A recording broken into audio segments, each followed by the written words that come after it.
ஓம் நமச்சிவாய. அனைத்து தமிழ் உள்ளங்களுக்கும் வணக்கம்.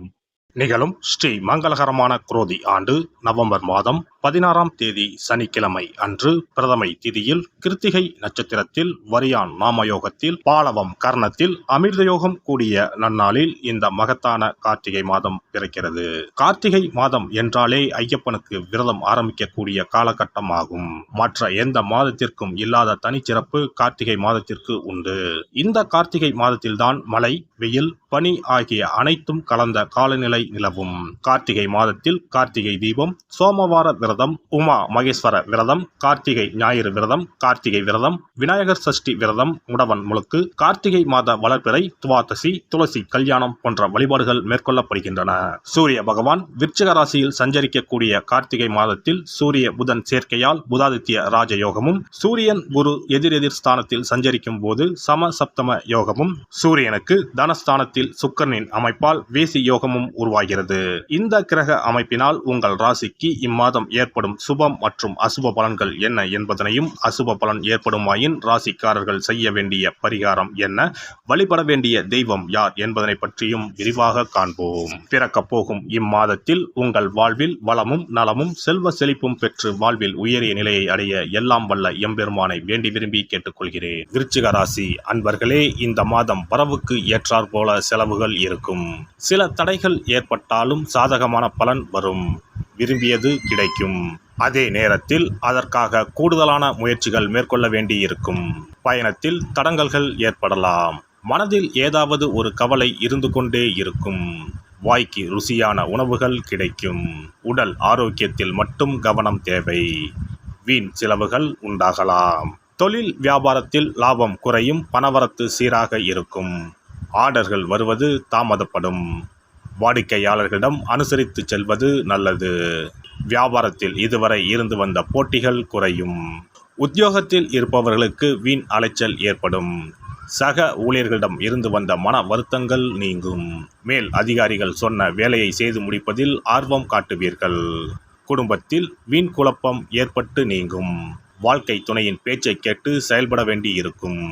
கணவன் மனைவிக்கு இடையே வாக்குவாதங்களை தவிர்ப்பது நல்லது.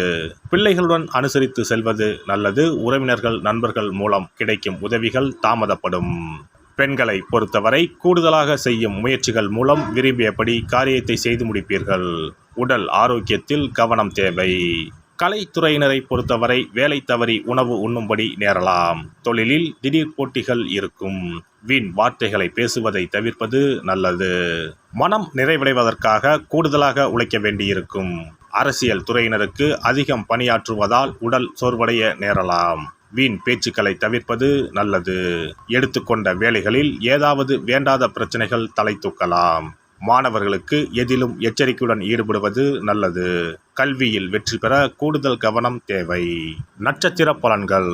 விசாகம் 4ஆம் பாதம். இந்த மாதம் குடும்பத்தில் இருந்த சண்டைகள் நீங்கும். கணவன் மனைவி ஒருவருக்கொருவர் புரிந்து கொண்டு செயல்படுவார்கள். பிள்ளைகள் மூலம் பெருமை உண்டாகும். புத்தி சாதுரியத்தால் பொருள் சேர்க்கை ஏற்படும். தாய்வழி உறவினர் மூலம் உதவிகள் கிடைக்கும். அனுஷம் நட்சத்திரம். இந்த மாதம் தடைப்பட்ட காரியங்களில் தடைகள் நீங்கும். பணவரத்து எதிர்பார்த்தபடி இருக்கும். ஆன்மீக எண்ணம் அதிகரிக்கும். மாணவர்களுக்கு கல்வியில் இருந்த தடைகள் விலகும். தேவையான பண உதவி கிடைக்கும். கேட்டை நட்சத்திரம். இந்த மாதம் பொருளாதார சிக்கல் ஏற்பட்டு நீங்கும். எந்த ஒரு காரியத்திலும் தெளிவான முடிவு எடுக்க முடியாத நிலை ஏற்பட்டு பின்னர் சரியாகும். சொன்ன சொல்லை காப்பாற்றி விடுவீர்கள். அதனால் உங்களின் மதிப்பு கூடும். எதிர்ப்புகளை சமாளித்து முன்னேற எடுக்கும் முயற்சிகள் யாவும் சாதகமான பலன் தரும். கந்த சஷ்டி கவசம் சொல்லி முருகனை வணங்கி வர எதிர்ப்புகள் நீங்கும். கஷ்டங்கள் குறையும். சிறப்பு தொகுப்பு. கண் திருஷ்டிகள் அகன்று தடைப்பட்டு கொண்டிருக்கும் காரியங்கள் நிறைவேற செய்ய வேண்டிய பரிகாரம் என்ன என்பதனை பற்றி காண்போம். வாழ்க்கையில் நல்ல நிலையில் இருந்தவர்கள் கூட திடீரென்று பொருளாதாரம் இழந்து மன கஷ்டங்களுடன் வாழும் நிலை ஏற்படும். இந்த நிலை எதனால் ஏற்பட்டது என்று ஆராய்ந்து பார்த்தால் பெரும்பாலும் அவர்களின் மீதான கண் திருஷ்டிதான் காரணமாக இருக்கும். கல்லடி பட்டாலும் கண்ணடி படக்கூடாது என்று சொல்வார்கள் அல்லவா, அது உண்மைதான். இது போன்ற பிறரின் பொறாமை கொண்ட கண் திருஷ்டியினால் பலரின் வாழ்க்கை சிரமத்திற்கு ஆளாக நேரிடும். இது போன்ற கண் திருஷ்டிகளிலிருந்து எப்படி தப்பிப்பது? இருக்கவே இருக்கிறது எளிதாக கிடைக்கும் ஊமத்தஞ்செடி. தெய்வ சக்தி நிறைந்த செடியாக கருதப்படும் ஊமத்தஞ்செடியின் காய், பூ, இலைகள் என அனைத்தும் தீய சக்திகள் விரட்ட பரிகாரத்துக்கு பயன்படுகிறது.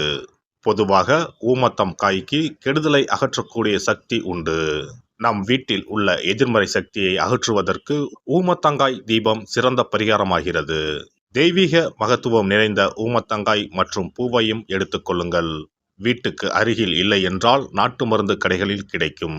இந்த 2 பொருட்களையும் மஞ்சள் தண்ணீரை கொண்டு நன்றாக கழுவி விடுங்கள்.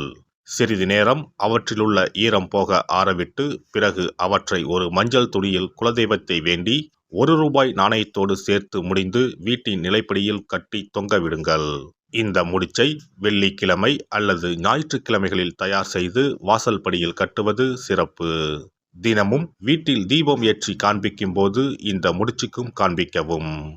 இதேபோல் ஊமத்தம் இலைகள் கிடைத்தால் அந்த இலைகளை சுத்தமான மஞ்சள் தண்ணீரில் கழுவிவிட்டு அவற்றை கொண்டு வீட்டில் இருக்கும் விநாயகருக்கு திங்கள் கிழமைகளில் தொடர்ந்து அர்ச்சனை செய்து வர வேண்டும்.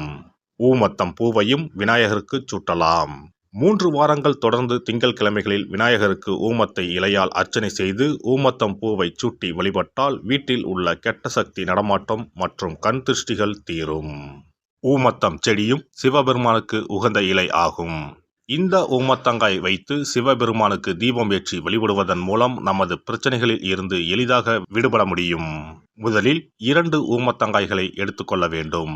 அவற்றின் மீது முட்கள் இருப்பதால் மிகவும் கவனமாக கையாள வேண்டும். ஊமத்தங்காயின் காம்பு பகுதிகளை வெட்டி கொண்டு கத்தியை பயன்படுத்தி ஊமத்தங்காயின் உள்ளே இருக்கும் விதை பகுதியை முழுவதுமாக நீக்கிவிட வேண்டும்.